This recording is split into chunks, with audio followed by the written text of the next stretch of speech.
Good morning, everyone. This is Reverend Susan Sparks at Madison Avenue Baptist Church, and I want to welcome you to our Roundtable on Race.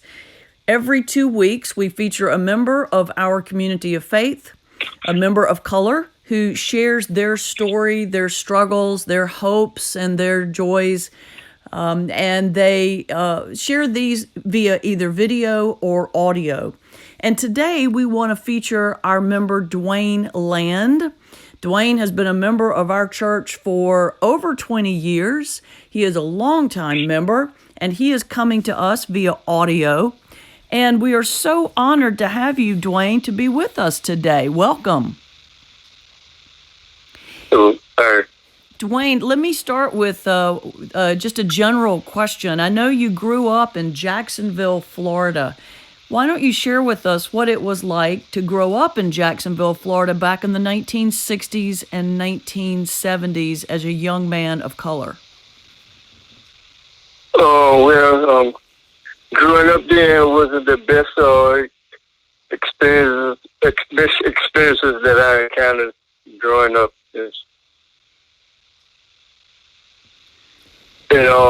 That's one of the things I wanted to talk about that got me angry. And ever since then, I ain't been in the mood for smiling or saying hi. I'm not really mad at I'm not mad at anybody, my friends, but at the same time, everything that happened to me, I'm holding it in, and it's hard to like who I'm using.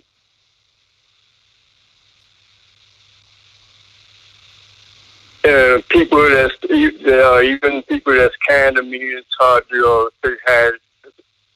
To say they say hello, and it's hard for me to say something. I'm so fed up and angry that I didn't retaliate to them things to people. And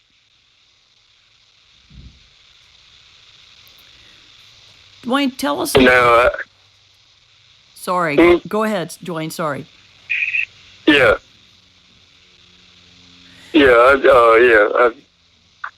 a lot going on in my childhood life. I wasn't successful as the other children, as the other guys, and at least not like they wanted me to be, and I'm angry at them guys and the people that hurted me and my parents. I was one of the ones that were abused and physically and being by other kids, and then just my childhood life, and then and that's my adult life.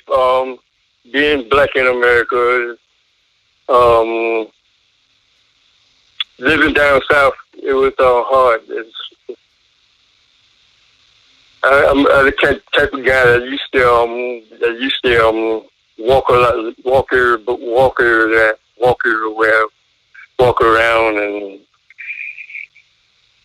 and enjoy life and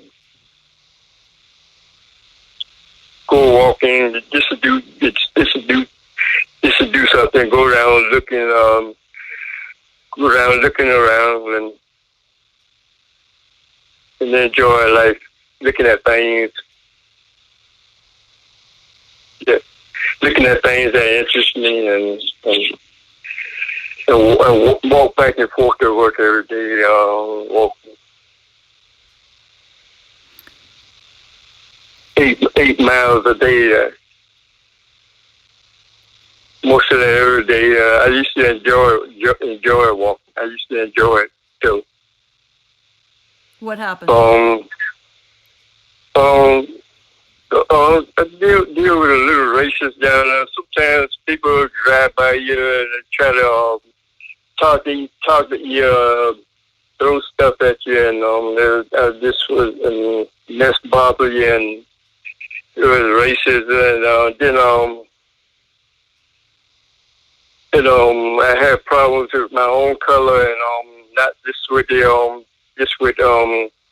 whites, just with my half of the time, half of the problems was with blacks, with other blacks, and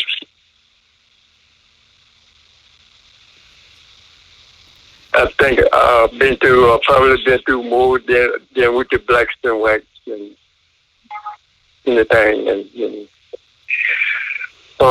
Growing up, I had this problem working. I was working in a baseball stadium in Atlanta. I was up in the bleachers working out. I always come there and do my work every day, and the security guard, he was down in a booth. He's just down where you walk in, where you enter the stadium at, and everybody was walk through there and go upstairs and go out in the bleachers and work. That's where I was at. I was in the bleachers with everybody cleaning up. Someone threw a bottle or something at the security guard. This had happened somewhere else from where I was. I was up in the bleachers. This had happened somewhere else. And then there was a black guard, armed guard. Someone threw the bottle at him. I didn't know what was going on. He came up and approached me, and I didn't know what was going on. He said, I threw a bottle at him, and I told him no. He said, I found out he threw a bottle at me. They won't throw another at me. And then he went down, and then he came back again, and with the boss man, and he regularly attacked me, and made a big scene around everybody. And then I was arguing back with him, and then he wanted me to go downstairs and fight him with his pistol on his belt.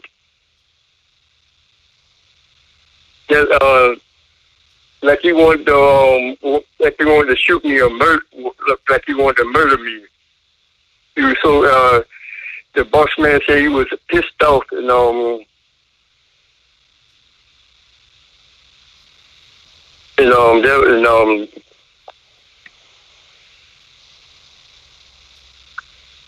that's when I ain't come back.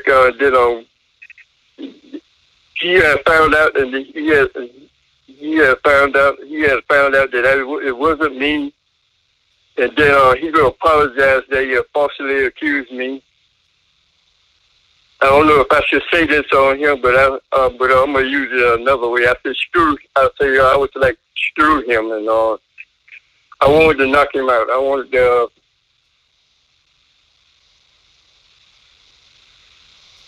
He apologized, and I wanted that. I want to knock him out.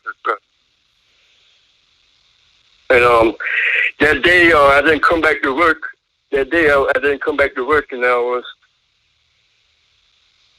didn't even return back to work to even pick up my pay. I don't know if I came back to pick up my pay or I didn't.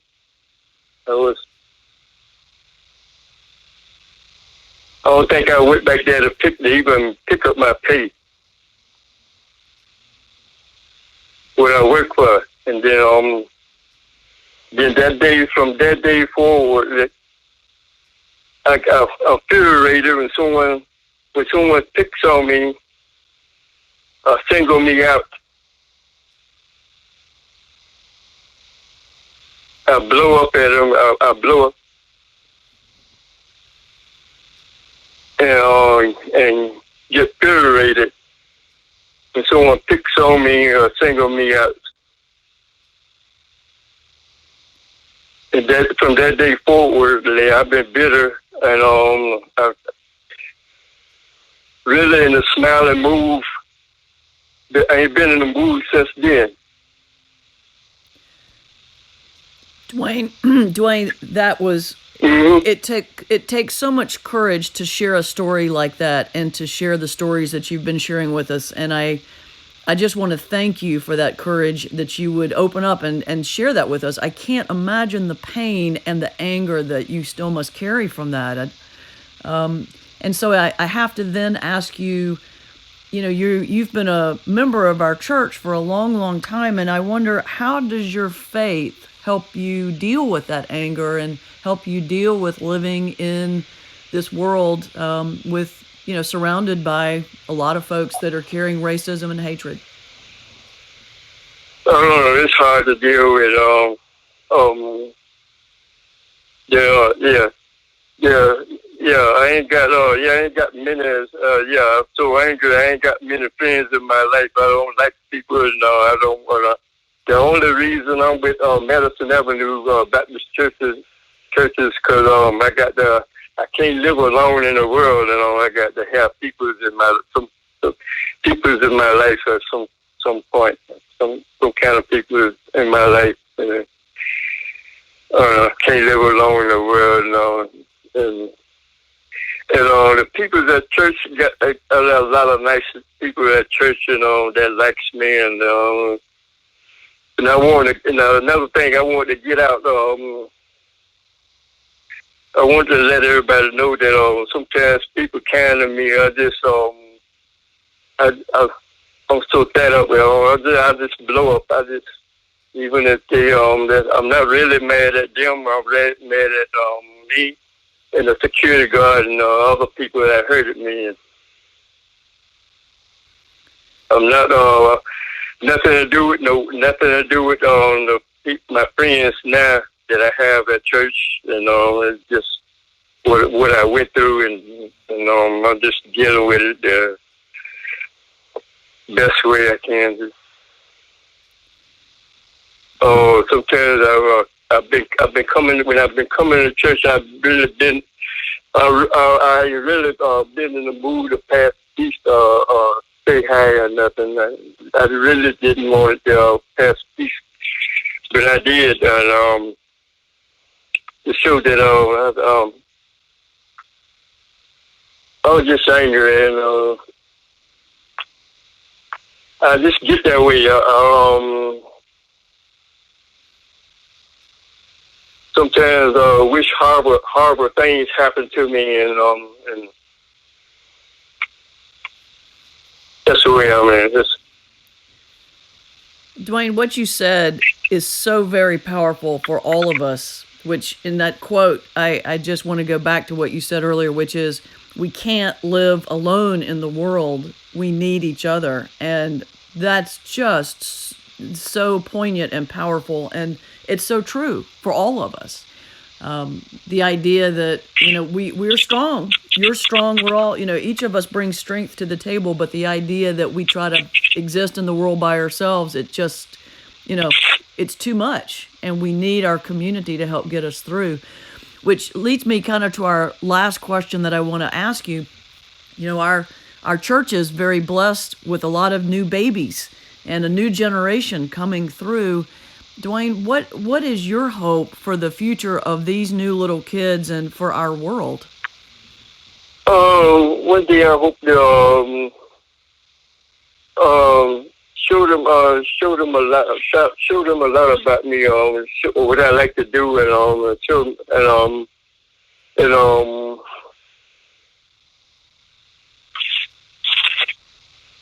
what it was. Show a lot of my work to them, and to the church, and do a lot for the church with it. I love that you said that, Dwayne. And I'm hoping what we'll do while we're airing this audio interview is show a few images of your painting. For those of you listening, Dwayne is a very talented painter and has offered a number of paintings at our church for show and also as gifts to our church. And I love that your hope for the future is to share your work, which I take to mean, your beautiful paintings, which are so full of hope. They're always so full of hope and love and joy, even with the pain that I know you bring in your life, you manage to capture hope in your paintings, which is something that you want to share with people. Yeah, I don't think that use things with me. Maybe for the kids, I can do good for others. I can do a lot of good with the others with that. Right. Well, and their paintings do, because they reach out to people and they bring them joy when they see them. Your painting, I'm thinking particularly of the beautiful landscapes that you've painted. I'm thinking of the pictures the painting you made for Black History Month that had many of the leaders. That painting brought inspiration, and for our young ones to see those paintings, they'll ask, who are these men and women? Who are they? What did they do? How can I be like them? And the painting, the image that you bring inspires people. And I can't think of a better hope for the future than what you bring through the visuals of your painting.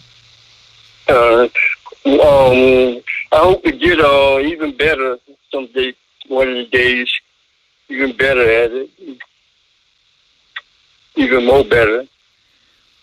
Well, I love that you strive for excellence, Dwayne. You always have. And you have been an inspiration in my life for so many years of watching not only your art, but your ethics, the way that you choose to engage the world, how you have served and been such a faithful member of our community. And I'm honored to call you my friend, Dwayne. And thanks.